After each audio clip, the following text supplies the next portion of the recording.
इतने सारे क्षेत्रों में सफलता का आकाश छू रहा है, तो आकाश या अंतरिक्ष इससे अछूता कैसे रह सकता है?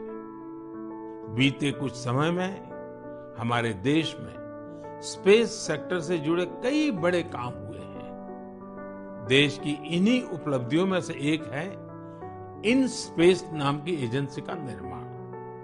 एक ऐसी एजेंसी जो स्पेस सेक्टर में भारत के प्राइवेट सेक्टर के लिए नए अवसरों को प्रमोट कर रही है। इस शुरुआत ने हमारे देश के युवाओं को विशेष रूप से आकर्षित किया है।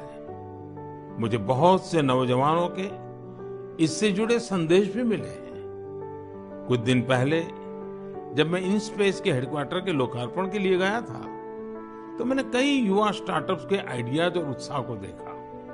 मैंने उनसे काफी देर तक बातचीत भी की।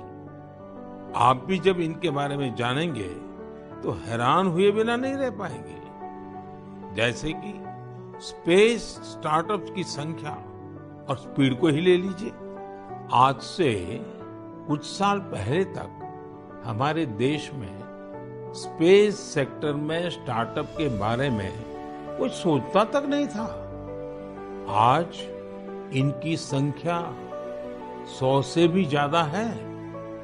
ये सभी स्टार्टअप्स ऐसे ऐसे आइडिया पर काम कर रहे हैं जिनके बारे में पहले या तो सोचा ही नहीं जाता था या फिर प्राइवेट सेक्टर के लिए असंभव माना जाता था। उदाहरण के लिए चेन्नई और हैदराबाद के 2 स्टार्टअप्स हैं, अग्निकुल और स्काईरूट। ये स्टार्टअप ऐसे लॉन्च व्हीकल विकसित कर रही हैं जो अंतरिक्ष में छोटे पेलोड्स लेकर जाएंगे। इससे स्पेस लॉन्चिंग की कीमत बहुत कम होने का अनुमान है। ऐसे ही हैदराबाद का एक और स्टार्टअप ध्रुव स्पेस सैटेलाइट डिप्लॉयर और सैटेलाइट के लिए हाई टेक्नोलॉजी सोलर पैनल्स पर काम कर रहा है। मैं एक और स्पेस स्टार्टअप दिगंतरा के तनवीर अहमद से भी मिला था, जो स्पेस के कचरे को मैप करने का प्रयास कर रहे हैं। मैंने उन्हें एक चैलेंज भी दिया है कि वो ऐसी टेक्नोलॉजी पर काम करें जिससे स्पेस के कचरे का समाधान निकाला जा सके।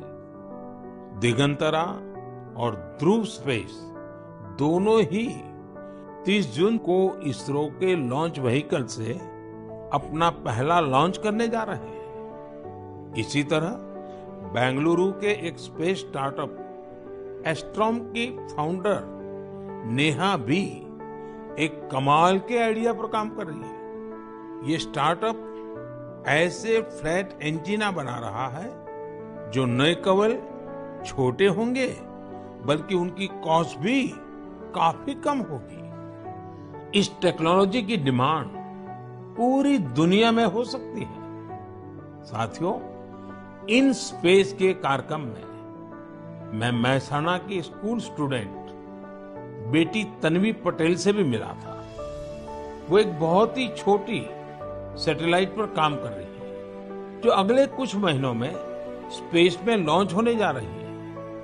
तन्वी ने मुझे गुजराती में बड़ी सरलता से अपने काम के बारे में बताया था। तन्वी की तरह ही देश के करीब 750 स्कूल स्टूडेंट्स अमृत महोत्सव में ऐसे ही 75 सैटेलाइट पर काम कर रहे हैं। और भी खुशी की बात है कि इनमें से ज्यादातर स्टूडेंट्स देश के छोटे शहरों से हैं। साथियों, ये वही युवा हैं जिनके मन में आज से कुछ साल पहले स्पेस सेक्टर की छवि किसी सीक्रेट मिशन जैसी होती थी, लेकिन देश ने स्पेस रिफॉर्म्स किए और वही युवा अब अपनी सैटेलाइट लॉन्च कर रहे हैं। जब देश का युवा आकाश छूने को तैयार है, तो फिर हमारा देश कैसे पीछे रह सकता है?